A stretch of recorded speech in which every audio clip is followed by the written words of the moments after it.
Bonjour à tous. Alors, je me présente, Thomas Lelouarn de la société Raddown. Nous concevons et fabriquons des solutions dédiées à la lutte contre les nuisibles, des solutions non chimiques.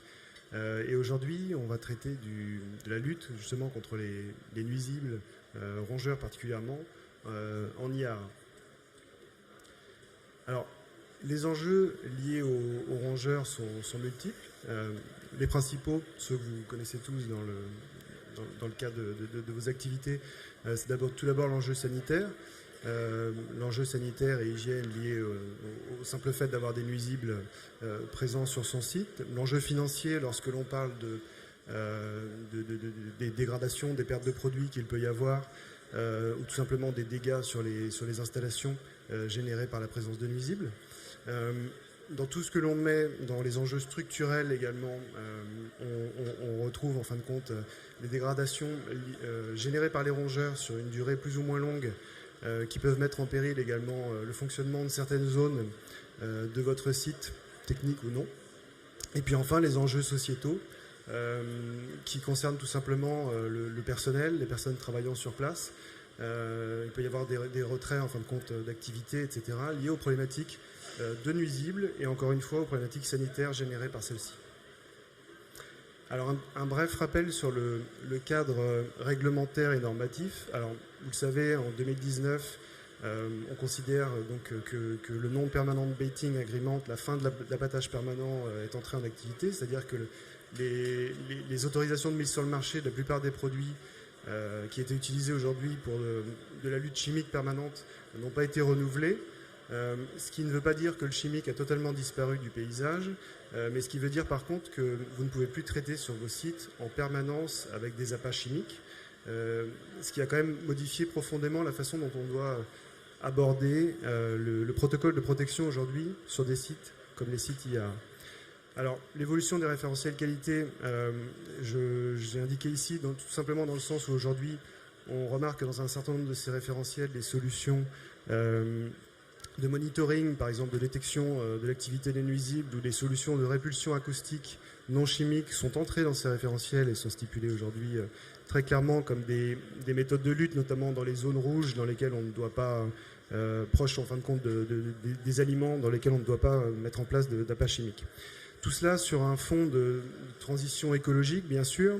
Ce qui va nous concerner, nous, dans ce à quoi nos systèmes, en fin de compte, sont assez adaptés, c'est notamment sur l'impact environnemental. Je le répète, on va en parler tout à l'heure, on va imager avec les différents types de solutions que nous proposons, mais aucune de ces solutions n'est chimique ou l'ensemble sont avec un très faible impact environnemental. Perte accélérée de la biodiversité, c'est aussi un des items de la transition écologique sur lesquels on agit également et vous agissez en déployant ce type de solution. Alors, notre approche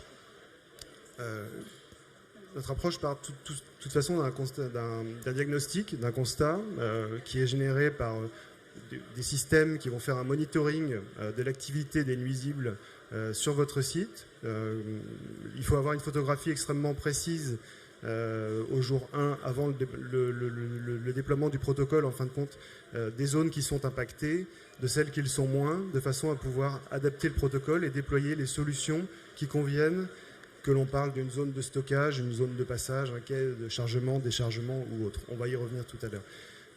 Derrière, ça nous permet donc de mettre en place la stratégie de lutte et donc, comme je le disais, de cibler précisément quel type de système pour quel type de zone.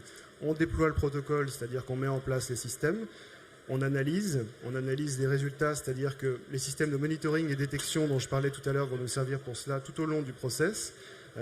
On va collecter les données et derrière, c'est ce qui va nous permettre de mettre en place des actions correctives qui peuvent être notamment le déplacement de systèmes si nécessaire ou l'équipement de nouvelles zones qui n'étaient pas stipulées, enfin repérées comme zones chaudes au préalable et qui l'ont été avec l'aide de la donnée. Rapidement, ici, un petit éclaté des différents types de solutions dont on va parler après dans le cadre de la définition du protocole. Alors, ce qu'on appelle les systèmes, ce qu'on appelait historiquement les systèmes alternatifs de lutte contre les nuisibles, vous l'avez compris, sont beaucoup moins alternatifs aujourd'hui parce qu'ils sont déployés massivement sur ces sites-là. Émetteurs ultrasons, émetteurs sismiques, c'est tout ce qu'on appelle répulsion acoustique. pièges multicapture, connectés ou non, parce qu'il faut de toute façon, même si on ne fait pas de chimique, à un moment ou à un autre, capter les nuisibles, les tuer. C'est dans ce type de système. Les détecteurs, les solutions de monitoring vont nous permettre donc de collecter la donnée tout au long de ce processus. Et puis, notamment pour la partie obturation, colmatage, proofing, lorsque c'est possible de faire de l'étanchéité sur vos sites, on a également une gamme qui est composée de mastic à base naturelle pour permettre d'empêcher l'accès à ces zones-là aux nuisibles. Alors, rapidement, le constat en IA, bon, les matières premières, bien sûr, vous le savez, sont attaquées, mais ça, c'est pas forcément que en IA. Dès qu'on a des matières actives, enfin des denrées stockées, tout simplement, les stocks de produits donc, sont endommagés. Il y a des dégradations matérielles liées. Donc, c'est le fameux risque technique dont je parlais tout à l'heure. Donc, c'est une augmentation quelque part des pertes sèches dans la gestion de ces sites, des coûts de maintenance également. Les conditions de travail se dégradent forcément. Et les biocides sont quand même assez inefficaces sur la durée. Le sont d'autant plus aujourd'hui que la plupart que le premier stade de la lutte passe forcément par le déploiement de produits non chimiques dans un premier temps. Et la phase chimique, si elle a lieu, ne doit pas excéder 30 jours. C'est la fameuse réglementation sur la fin de l'abattage permanent. Donc, la façon dont on aborde les choses, c'est que dans un premier temps, il va être nécessaire, lorsqu'on prend un site comme celui-là, d'auditer, de diagnostiquer, donc d'avoir une photographie précise de l'infestation sur ce site. Ça se traduit par le déploiement, en fin de compte, de capteurs, des capteurs qui vont nous donner l'information. Ils vont être positionnés dans des lieux de passage, ils vont être positionnés à peu près dans toutes les zones, dans des postes d'appâtage, mais dans lesquels on n'aura pas d'appât. En fin de compte, juste ce capteur et un appât inerte, de façon à nous comptabiliser le nombre de nuisibles qui peuvent passer dans ces zones. On va derrière pouvoir faire une pondération, en fin de compte, du seuil de nuisibilité qu'on peut avoir dans ces zones. De facto, les zones qui vont être mises en rouge, ça peut être les zones qui sont déjà catégorisées comme rouges chez vous par rapport à leur sensibilité dans votre process. Mais on va également ajouter dans ces zones rouges les zones dans lesquelles on aura identifié beaucoup de passages.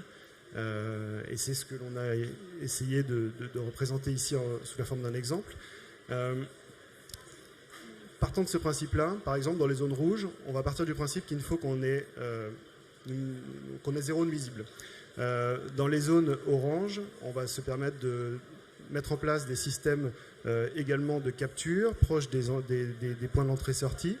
Les zones vertes seront considérées comme les zones peu préoccupantes, en tout cas lors du diagnostic initial, parce que les capteurs qui resteront sur place vont nous donner l'information justement de l'évolution de la problématique au fil du temps. Donc il s'agit bien du diagnostic initial, mais pas de quelque chose gravé dans le marbre sur plusieurs mois ou sur plusieurs années. C'est dédié à évoluer.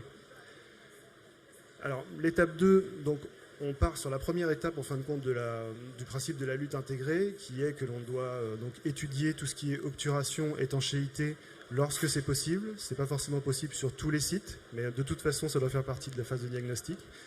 Ici, vous voyez repérer à certains endroits, donc, avec des petits points verts, les positionnements potentiels de zones à obturer, que l'on va obturer avec des systèmes spéciaux qui sont des mastiques, j'en parlais un petit peu tout à l'heure, qui contiennent du calcin de verre très fin, qui vont blesser le nuisible lorsqu'il essaye de passer au travers, ou des panneaux préenduits de ces matières lorsqu'il s'agit de reboucher des trémies de câbles d'une importance assez grande, tout simplement, et pas uniquement des petits trous. C'est-à-dire qu'on peut parler de petits trous, petites fissures, on peut parler également de trémies de câbles qui font 1 mètre par 1 mètre.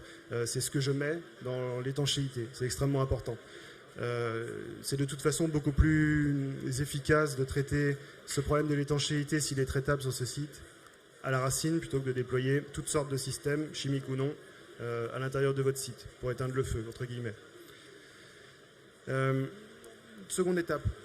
Ce que l'on met dans déloger et repousser, c'est en fin de compte les systèmes de répulsion acoustique dans lesquels on met les systèmes ultrasons et les systèmes sismiques. Rapidement, Les systèmes ultrasons donc, perturbent le système nerveux des nuisibles, les font quitter les lieux, en fin de compte, quitter la zone dans laquelle les systèmes ont été installés.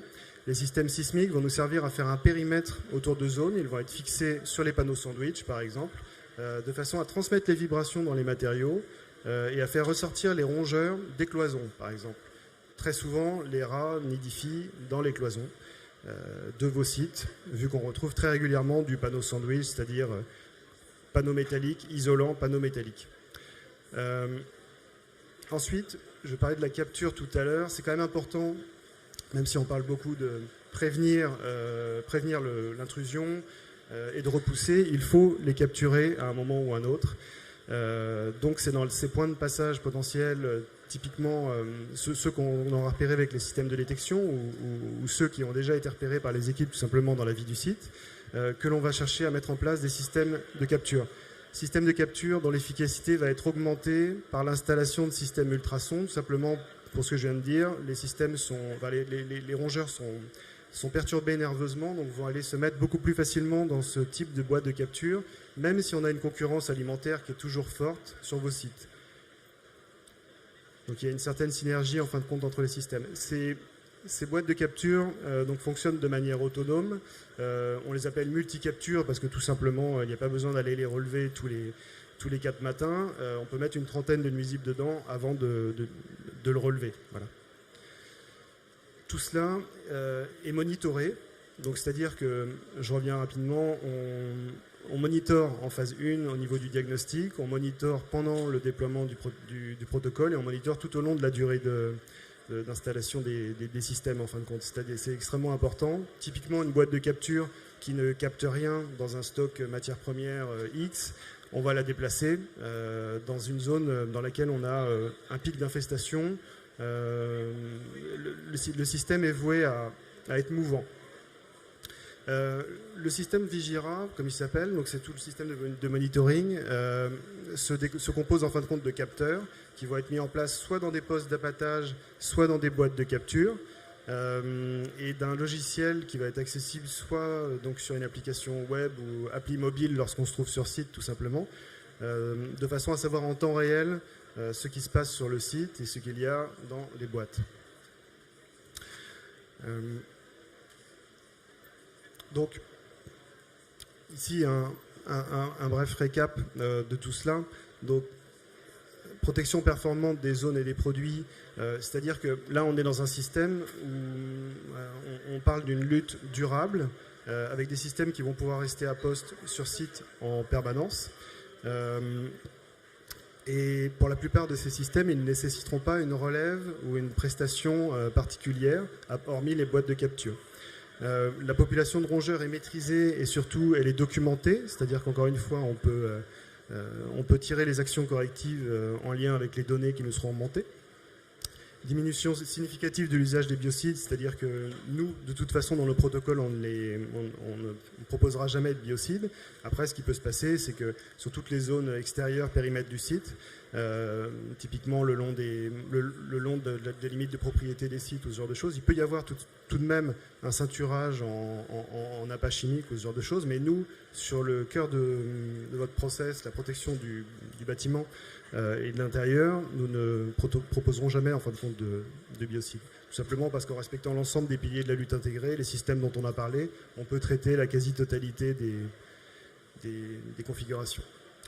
Amélioration des conditions de travail, bon, bien sûr, liée justement à la diminution du nombre de nuisibles présents sur site, et un ROI immédiat sur les destructions de stock et de matériel, c'est-à-dire que lorsque l'on met en place par exemple les systèmes de répulsion un petit peu partout sur le site, il faut compter 1 semaine à 1 semaine et demie avant que les premiers résultats puissent être visibles sur site.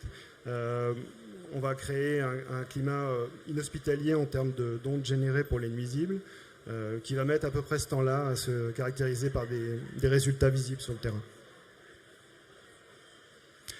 Écoutez, je vous remercie pour votre attention. Vous pouvez nous retrouver pour approfondir au Hall 6 sur le stand B13, stand Raddown. Merci à tous.